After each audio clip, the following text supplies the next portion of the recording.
Will future humans use warp drives to explore the universe? We can't rule out the possibility.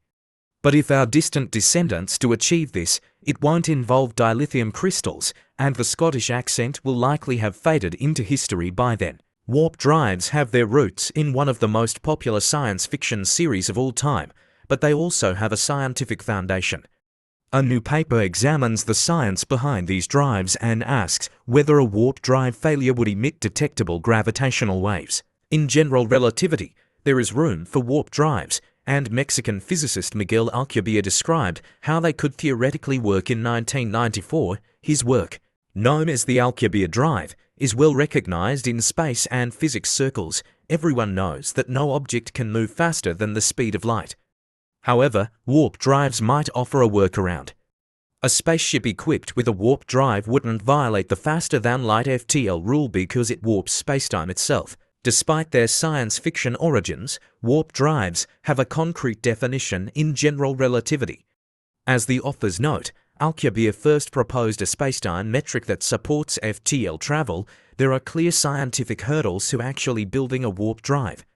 However, it is possible to simulate how one would work and how a malfunction might be detected through gravitational waves. Warp drives, like binary mergers of compact objects, such as black holes and neutron stars, distort spacetime itself.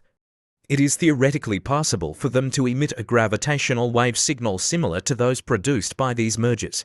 The authors explain, it is important to understand the phenomenology and characteristics of such signals in order to search for and accurately identify them in measured data. Understanding how warp drives might work starts with diving deep into physics.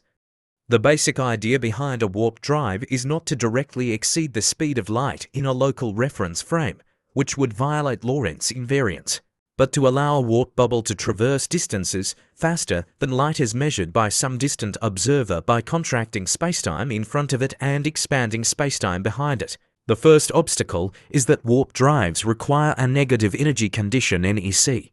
Physics dictates that a region of space cannot have negative energy density. There are theoretical workarounds for this, but none are currently practical. The authors explain, other issues with the warp drive metric include the potential for closed time-like curves and, from a more practical perspective, the difficulty for those on board to control and deactivate the bubble. This difficulty arises because it would be impossible for the crew to send a signal to the front of the ship.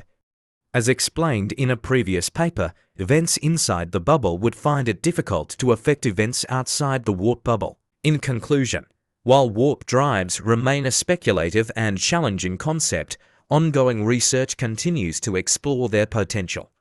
Should these obstacles be overcome, the implications for space travel and our understanding of the universe would be profound.